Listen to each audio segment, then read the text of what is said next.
Well, welcome to another special edition of the Crave podcast and video cast. Over the lockdown, we've been talking to a number of New Zealand musicians about their work, new releases. Today, we're lucky enough to have a yarn to Daniel Inslee from the band City of Souls. Daniel, g'day. Hello, how's it going?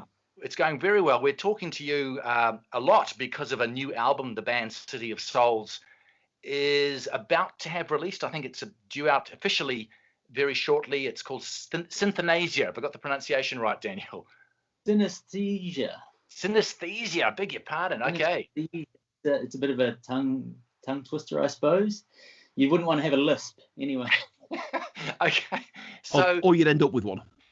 Yeah, that's right. So, Daniel, I know you guys have been around for a few years, and you were established musicians before City of Souls got together. But just for our audience on Crave, who are pretty broad and diverse, have a lot of big range of musical tastes, and not all of them will perhaps be familiar with you guys. So forgive us. Just it'd be really useful to get an idea of what the City of Souls band is all about, and how this new album fits into your journey, if you like. Yeah, it's been a long journey, that's for sure. City of Souls, we sort of started in Auckland a wee while ago, basically just on an idea from Stephen and Trajan, and we all kind of knew each other through the music scene, and just started. Yeah, they had a couple of demos, and they sort of pulled in myself, and then I think Ritchie, and we just kind of basically did a few songs in the studio without band practices, without anything, and to see what they sounded like.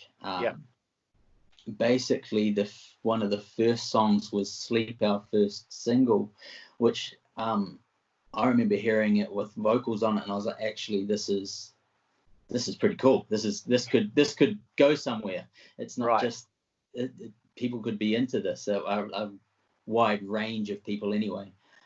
So I think that was released pretty soon after that was done, roughly 5 years ago, I think. Yeah. And we just sort of built from there, really, and then got into the typical thing of actually writing in a band room together. Right. Years, and then here we are with an album out Friday. Fantastic. And I've been giving it a listen, and the sound, I've been trying to put my finger on it. I mean, it's huge. Let's be blunt about this. This is a very, very big album, isn't it? Yes. Yeah. There's lots of guitars in there. We've got 3 guitarists in the band, and myself. I'm a bass player. And working between that, Corey's a pretty epic drummer. Between that and working with Forrester Savell from Australia, we did it between here and in Australia as well, recording the album. He made it sound like one of his signature albums. It sounds massive. Yeah, and the actual sound, Daniel, I think it's fair to say, I think most of you guys have come from a background of sort of a hard metal sort of sound. Would that be fair?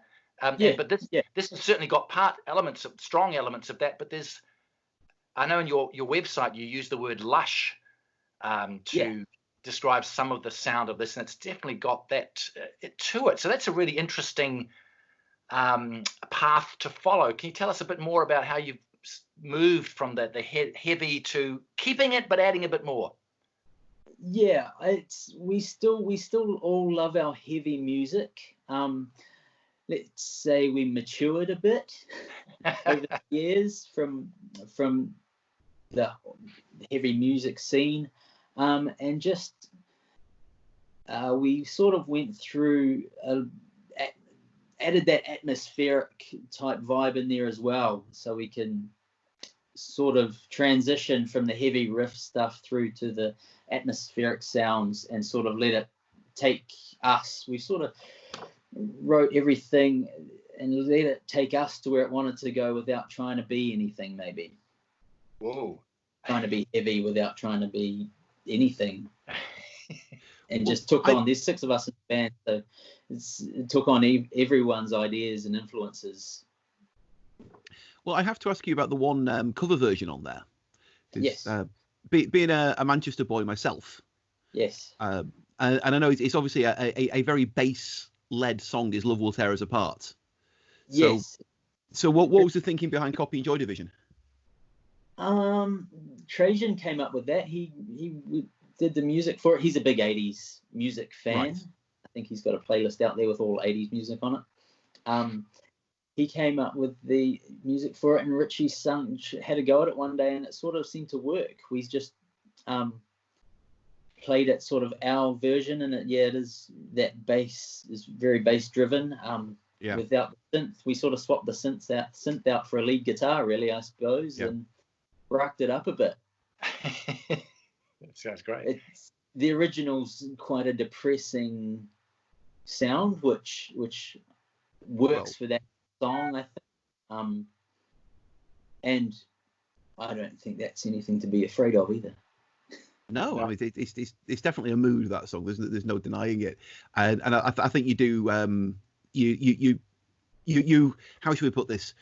You honour Peter Hook quite nicely.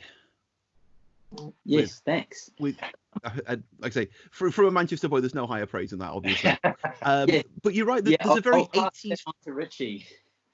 Yeah, there's a very definite 80s vibe to the album. I mean, it's obviously of its time, but there's definitely echoes of the 80s in there. Is that something that's shared among the whole band, or is it just? I guess we're probably all 80s children. Maybe that's what we grew up with our parents playing to us. Oh, okay. Maybe it comes from that. I don't think that's anything we specifically went for.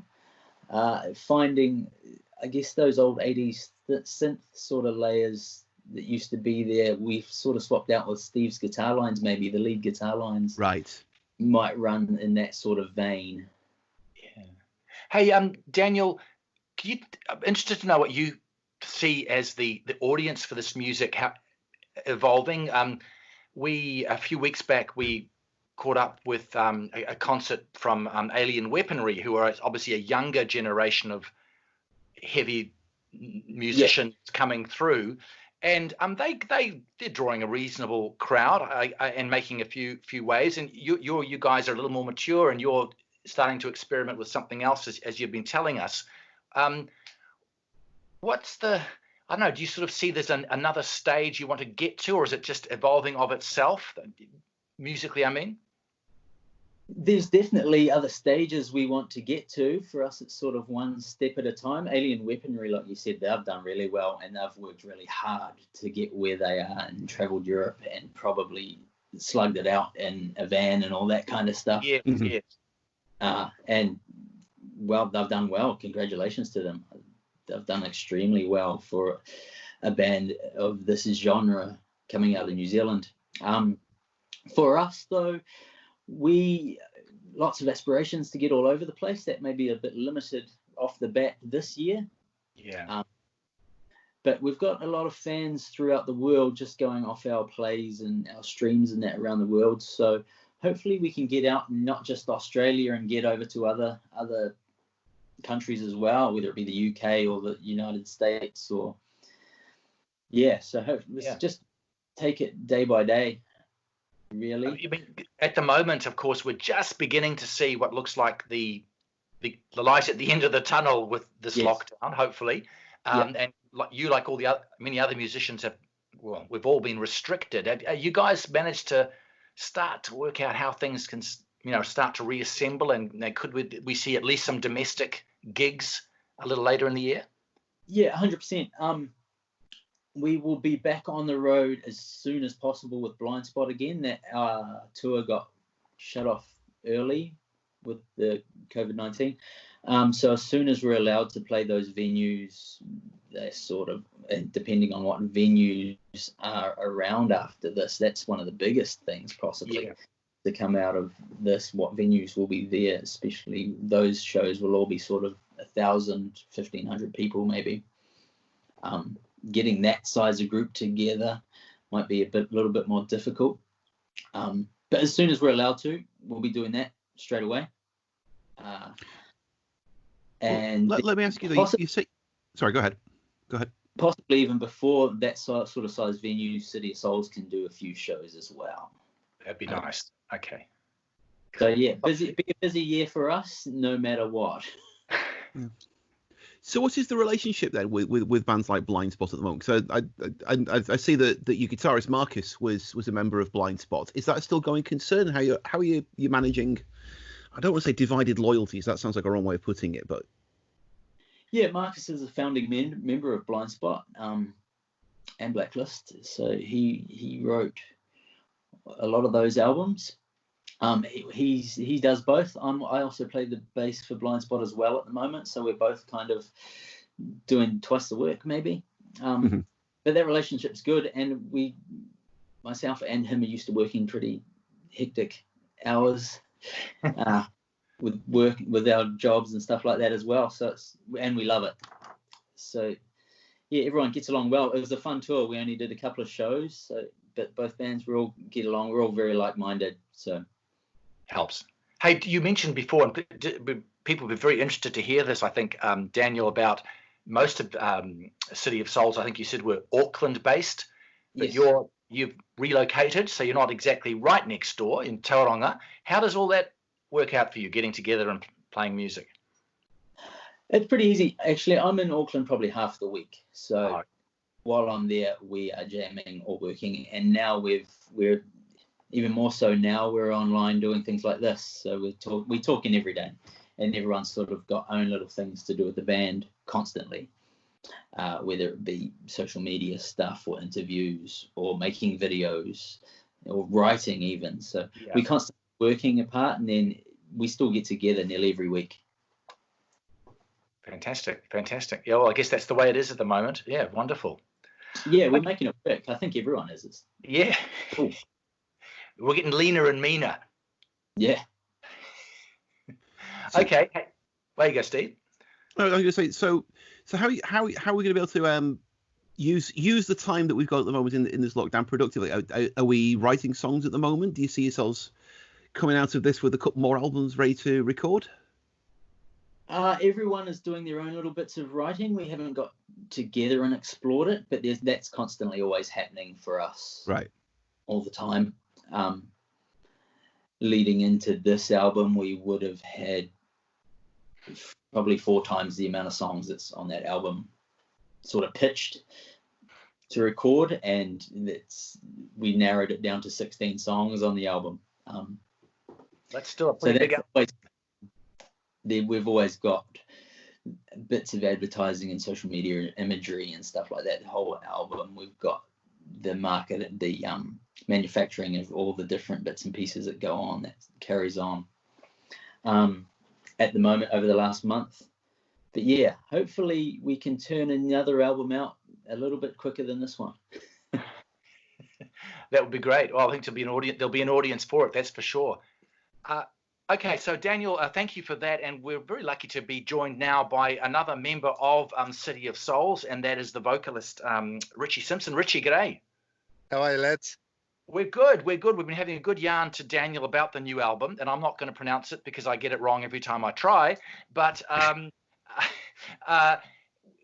Daniel's been telling us a bit about the evolution of the sound from what you guys have done in the past, keeping, I guess, some of that hardness that was there in your previous careers and your early work, but adding, and I talked about that word that's in your website, lush, was a word that was used to sort of, I guess, talk about a different feel, especially those the first couple of songs. And I guess you as the vocalist would have a lot to do with that. So tell us about this, how this music has changed for you as the singer in the band.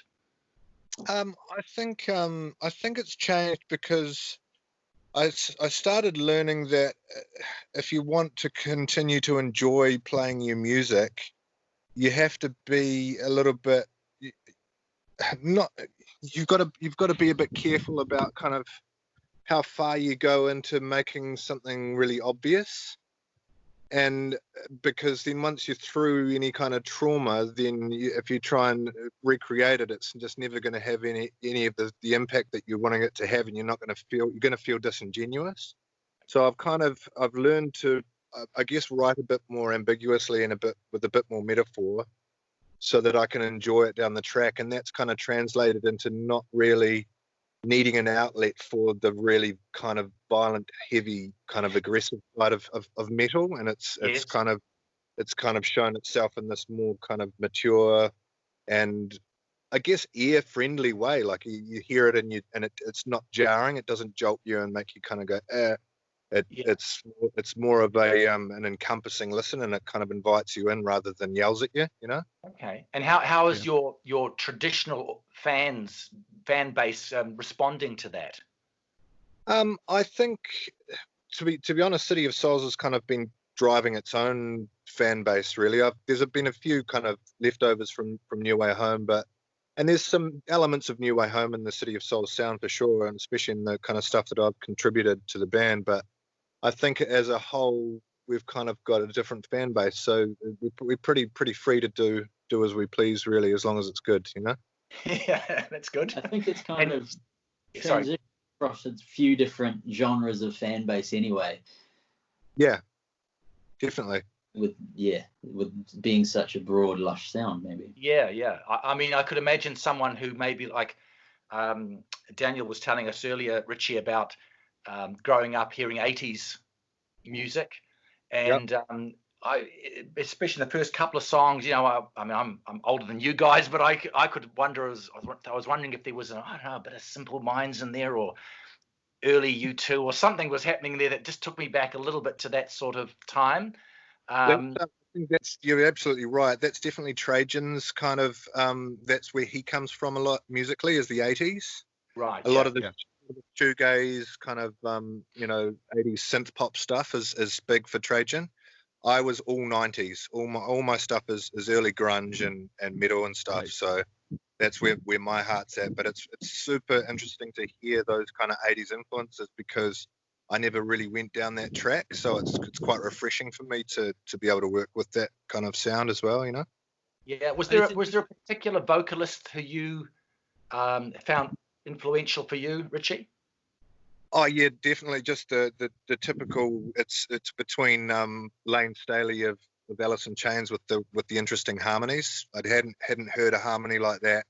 That stayed with me forever. Those kind of weird minor, bizarre harmonies that Alice in Chains started, and also hearing Maynard from Tool, just choosing those notes that would run through riffs and break them up in these weird ways. That was what initially attracted me to singing, was hearing how they could change the sound of a riff by just running a note through the middle that doesn't necessarily work in terms of music theory, but it works just because that's what they felt they should sing. And that's what got me.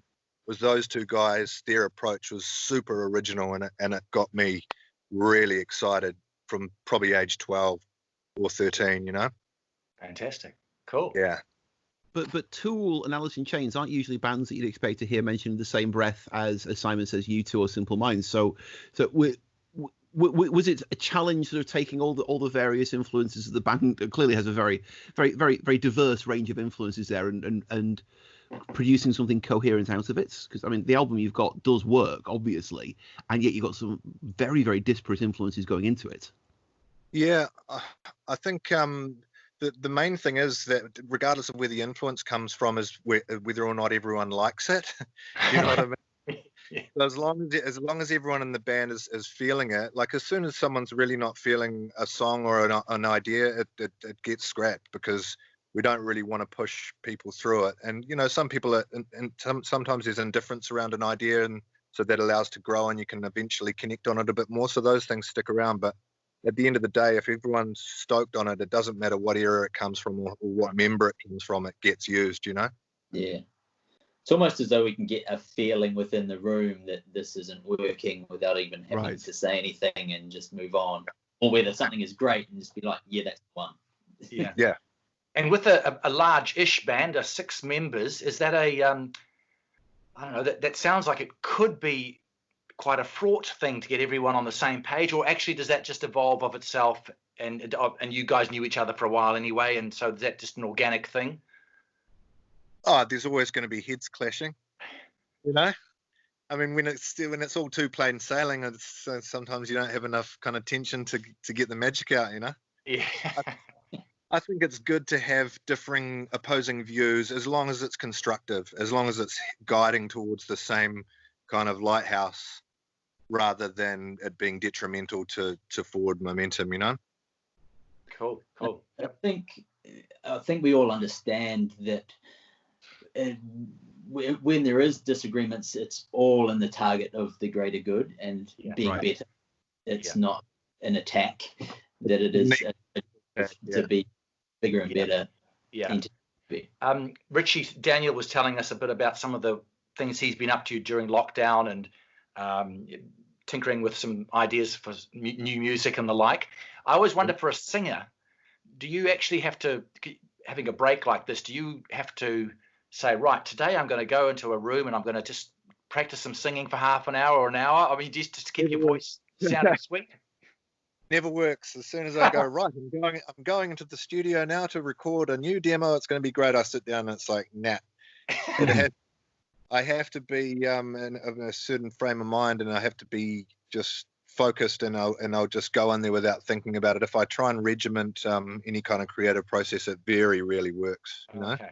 Yeah. But I've been writing a few kind of riffs here and there and some vocals and just tinkering. It's nice. It's been lovely actually, this lockdown for in terms of activity. Yeah. I've just got to ask one more question for Richie about singing. I was saying to Daniel that we a few weeks back, it's probably a couple of months ago now, we caught a local gig from Alien Weaponry, and the lead vocalist, with the enthusiasm of youth, shouted his way through the set with a great deal of passion. But at the end of it, I was thinking, man, your voice has taken a beating.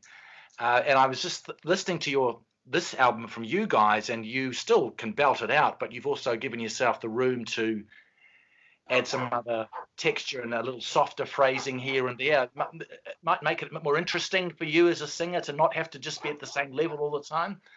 Yeah, it's kind of a double-edged sword, that one. It's definitely come with age. I think if you listen to I was actually listening to this EP I did in about 2003, and it's so embarrassing because I've overphrased everything. I'm singing through. I've left no gaps. I'm just, you know, and it's like I didn't even give myself time to breathe, and it's you don't really listen to someone talking when they're talking at you full volume all the time, you know. So. Yeah. But I mean, that's an age thing for sure. And sometimes it works when you want to just yell at the top of your lungs, you know? Yep. Yeah. Yep. Very good. You can definitely realize that. Yeah. I think they're great. I'm stoked that there's a young bunch of dudes that are kicking so much ass in the heavy music scene, for sure. Yeah, no, that was great. Okay. Oh, well, fantastic. Hey, well, Richie, thank you very much for joining us. It was nice to talk to two members of City of Souls. That was really cool. And we really hope to see you and Daniel and the rest of the band out there singing and promoting this new album, hopefully in the not too distant future, right? Same, dude. Yeah. Let's Cool. hope so. Yeah, fantastic. Hey, thank you so much. Yeah, lovely to Thanks talk very much, about. fellas. Cheers.